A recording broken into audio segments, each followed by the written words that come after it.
lot of things have happened since the last time I saw you. Just want to talk a little bit about that war in the Persian Gulf. Big doings in the Persian Gulf. You know my favorite part of that war? It's the first war we ever had that was on every channel plus cable.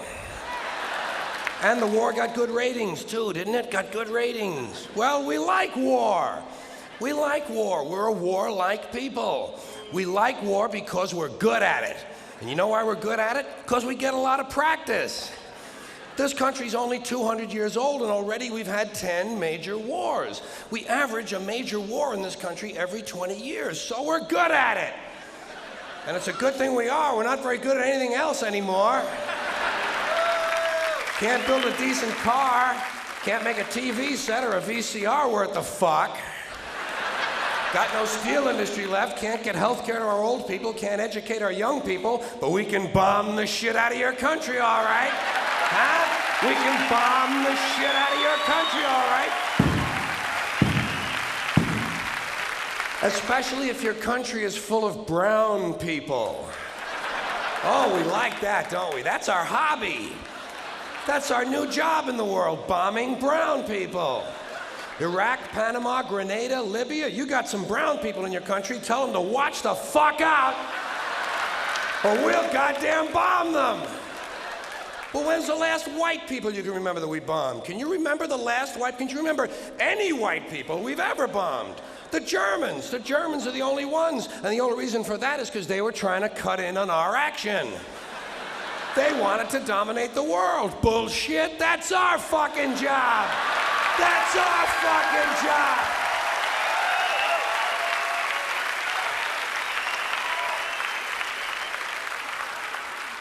Now we only bomb brown people. Not because they're trying to cut in on our action, just because they're brown.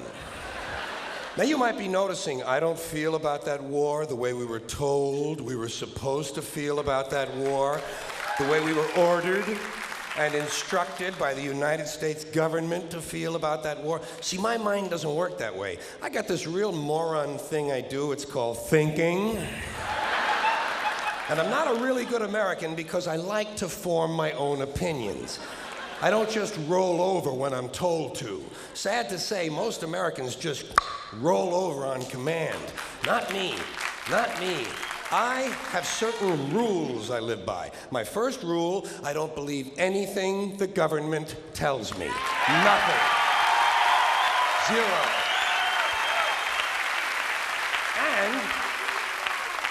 And I don't take very seriously the media or the press in this country, who in the case of the Persian Gulf War were nothing more than unpaid employees of the Department of Defense, and who most of the time function as kind of an unofficial public relations agency for the United States government. So I don't listen to them, I don't really believe in my country, and I gotta tell you folks, I don't get all choked up about yellow ribbons and American flags. I consider them to be symbols, and I leave symbols to the symbol-minded. To me, war is nothing but a whole lot of prick-waving, okay? War is just a lot of men standing around in a field waving their pricks at one another. Simple thing, that's all it is. Men are insecure about the size of their dicks, and so they have to go to war over it. That's what all that asshole jock bullshit is all about. That's what all that adolescent macho male posturing and strutting in bars and locker rooms is all about. It's called dick fear. Men are terrified that their pricks are inadequate, and so they have to compete to feel better. And because war is the ultimate competition, basically men are killing one another in order to improve their self-esteem. You don't have to be a history major or a political scientist to see the bigger dick foreign policy theory. It sounds like this. What? They have bigger dicks? Bomb them! And of course, the bombs and the rockets and the bullets are all shaped like dicks. It's a subconscious need to project the penis into other people's affairs.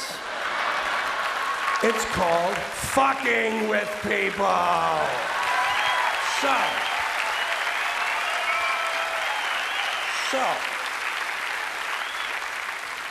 as far as I'm concerned, that whole thing in the Persian Gulf, nothing more than a big prick-waving dick fight. In this particular case, Saddam Hussein had challenged and questioned the size of George Bush's dick. And George Bush has been called a wimp for so long. Wimp rhymes with limp. George has been called a wimp for so long that he has to act out his manhood fantasies by sending other people's children to die. Even the name Bush is related to the genitals without being the genitals. A bush is a sort of passive secondary sex characteristic. Now, if this man's name had been George Boner, well, he might have felt a little better about himself and we wouldn't have had any trouble over there in the first place. This whole country has a manhood problem. Big manhood problem in the USA. You can tell from the language we use. Language always gives you away. What did we do wrong in Vietnam? We pulled out. Not a very manly thing to do, is it? When you're fucking people, you gotta stay in there and fuck them good, fuck them all the way, fuck them till the end, fuck them to death, fuck them to death. Stay in there and keep fucking them until they're all dead. We left a few women and children alive in Vietnam, and we haven't felt good about ourselves since. That's why George Bush had to say in the Persian Gulf, "This will not be another Vietnam." He actually used these words, "This time we're going all the way." Imagine an American president using the sexual slang of a 13-year-old to describe his foreign policy. If you want to know what happened in the Persian Gulf, just remember the names of the two men who were running that war, Dick Cheney and Colin Powell. Somebody got fucked in the ass.